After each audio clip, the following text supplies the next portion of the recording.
Did you know that vinyl sales for the first time in decades are now outselling CDs? Stay tuned.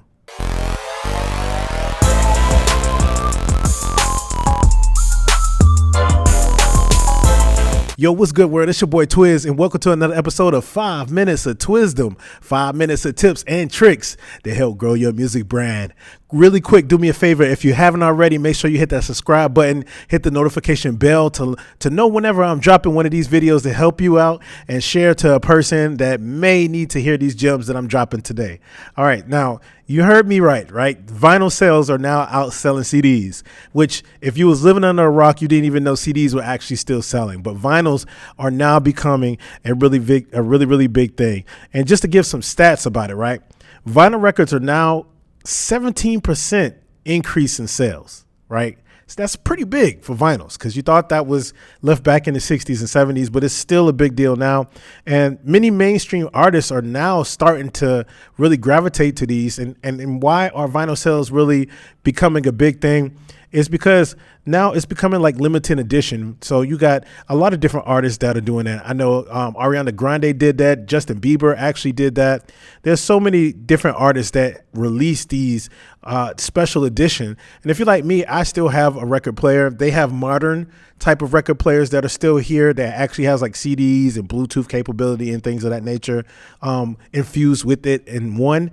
And, you know, if you still have some records out there, they're still able to play them really authentic. I got some authentic ones that are in there, but people are releasing that. And not only that, you know, cassettes are actually making a comeback as well, because, you know, a lot of people like the nostalgic of having a record, how the packaging looks, how the actual record looks, how the actual cassette tapes look.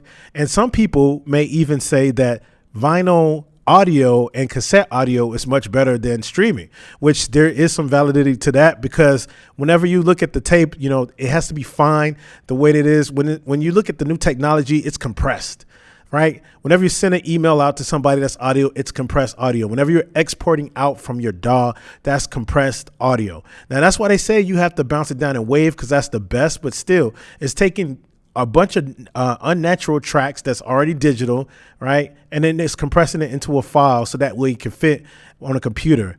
Where tapes, it's recorded straight directly to the tape, right? It's recorded directly to the tape. That's why you have to get it played. Vinyl, it's recorded straight to the vinyl, and that's why you need a needle to play it, because it's engraved inside of the actual vinyl. So the audio quality, it does sound a little bit more cleaner with tape. And you got a lot of people who do lo-fi beats. They like that tape effect that they may add on to some of their productions or some of their music that gives it just a natural feel, a real feel that it gives it a feel that nobody else has to do on that. All right. Another reason why sales are increasing from vinyl and cassette tapes is that artists are now using it as for fan engagement and just merch.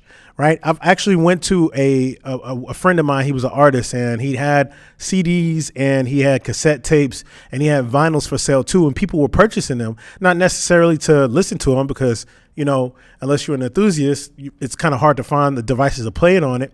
But they bought it because it actually looks good. Like records. Have you seen like a record is made? Like it looks pretty cool to have a record for that. So I have people that gave it away. He hadn't necessarily autographed on it.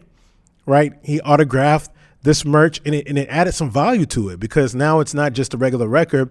It's now personalized to the consumer that purchases it for you. And, you know, if you blow up or if you become an iconic artist, that merch means even more. Like, how much would it be right now for an autographed Michael Jackson vinyl record, or a Beyonce vinyl record, or Bon Jovi body, you know what I'm saying, a Billy Joe?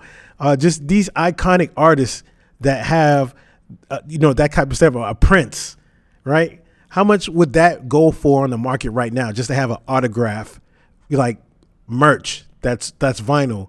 All right. So not only are they rare, but you have personalized it, right? And that makes it so much more important when you look at that. So whenever you're being a music creator, you want to think about your fans, how to engage. Engagement isn't just posting on social media. Engagement isn't just talking to people and hitting people in cold emails like, hey, my name is TWiZ, check out my new single, in a DM or an email. It's also being personable, right? Here's a part of me that I give to you. It's merch.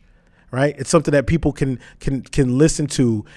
People can put on a shelf, right? There's so many cool things they could do with that. And I thought that was a really neat idea to do that. And you know, a lot of artists that are doing that. And I think that's really cool.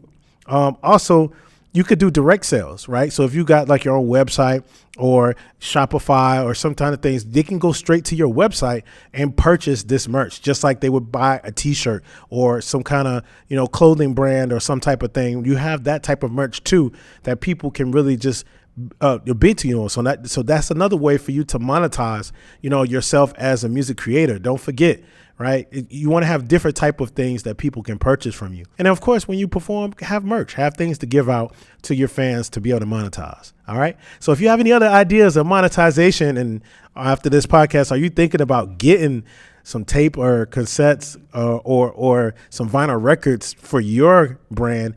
Let me know. Let me know what's some good places to go.